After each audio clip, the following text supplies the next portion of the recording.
Hey, what is up guys? MKBHD here. This is the Samsung Galaxy S10, and this is the phone to beat for 2019.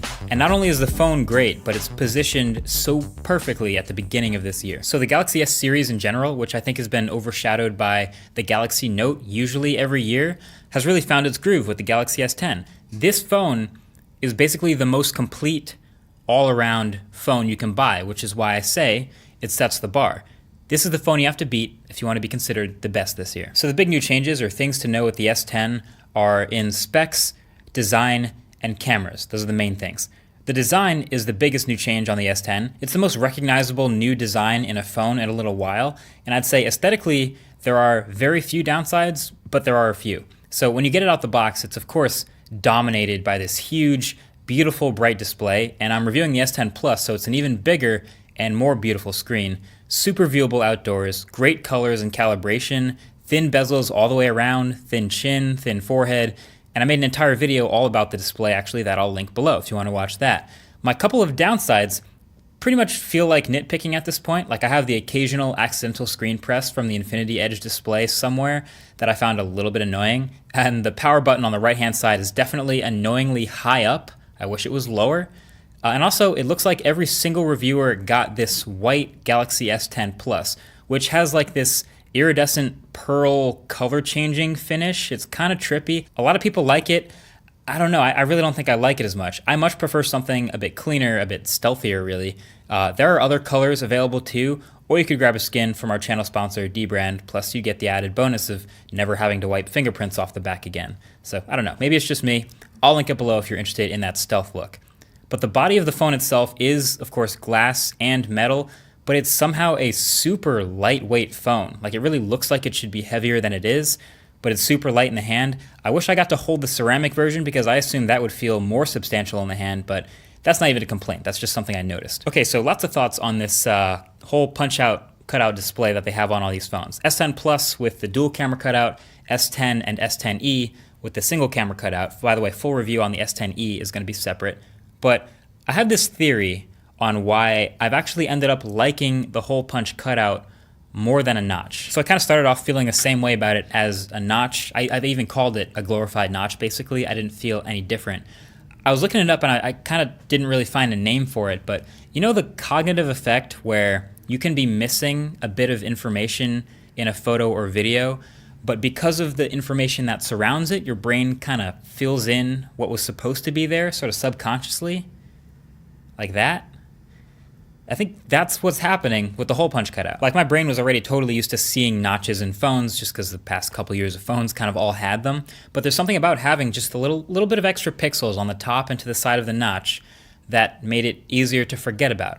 Hopefully that makes sense. But also the hole punch, it really gets in the way of anything. It's not blocking any controls in games or apps or anything important in videos or anything like that. It's small enough that it fits essentially in the notification bar at the top, albeit it's a little bit taller.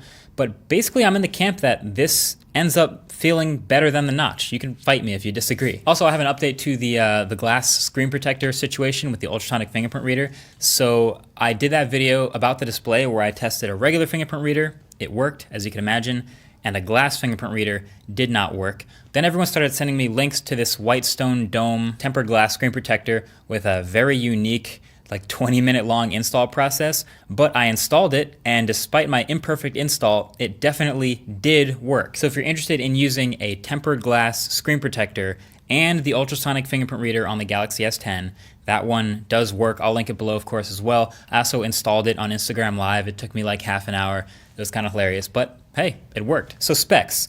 You don't really have to worry about specs with the Galaxy S10. The specs are great. Snapdragon 855, 8 gigs of RAM, plenty of storage, and performance, of course, will fall in line with that. And this is a very smooth phone throughout my time using it, which it should be in the first 2 weeks. The one new spec to note is the battery. The batteries are bigger, and I gotta say, the 4100 milliamp hour battery on this S10 Plus has been excellent. I've regularly gotten 5+ hours of screen on time with this huge screen, which is super impressive. The other day I had a light day of use and I had 7 hours of screen on time with 15% left. So not quite the full 2-day weekend phone that the Mate 20 Pro, our battery champ, could be, but pretty damn good for one day for a huge screen like this. And of course you also have fast charging and wireless charging. And speaking of wireless charging, you also have reverse wireless charging, which is pretty cool. I mean, it's still kind of a gimmick. It's super slow. It's at 4.5 watts. And for context, a normal Qi wireless charger is usually up to 9 or 10 watts, usually more. The slow charger that comes with the iPhone is 5 watts. So it's not something you'd use every day. It's obviously really slow, but it's more useful for charging small things like the Galaxy Buds, or even like a Qi-enabled smartwatch or something like that with a much smaller battery. It'll also be cool for when Apple reinvents it for the AirPods 2. And then, of course, you can't forget about the new cameras on Galaxy S10. And by new, I mean really just the ultra-wide camera is new, and the other two cameras are essentially the same as last year, which is to say, firmly third place or so on my chart for best overall image quality. That would be behind the Pixel and the iPhone. The standard camera is still really good, especially when you give it enough light. It handles colors and high dynamic range better than ever thanks to software. But really you're looking at essentially the same tech, the dual aperture main camera with OIS, the second telephoto camera that you'll almost never use, but hey, it's there if you need it. And then the standard characteristics of photos from the Galaxy S10 are sharp, pretty colorful, evenly lit, not a ton of contrast, but still vibrant and a little overexposed. It just seems like if it ever errs on anything, it's with overexposure. It would much rather blow out highlights and evenly light people and subjects than lose anything to shadows. But the ultra-wide camera is the most fun addition by far. It doesn't have OIS, but you hardly need it at this focal length. And I've been waiting for something fun and new like this to bring a new perspective, especially to more abstract photos or architecture photos. The distortion can get a little much if you're trying to do subjects and people with this ultra-wide shot, but overall, you're usually much more in it for the unique look than the portrait, and that it delivers. So yeah, a super wide angle camera like this, it already has software stabilization. It's also already a waterproof phone. I feel like with a good enough ruggedized case, this could basically replace a GoPro. Just throwing that out there.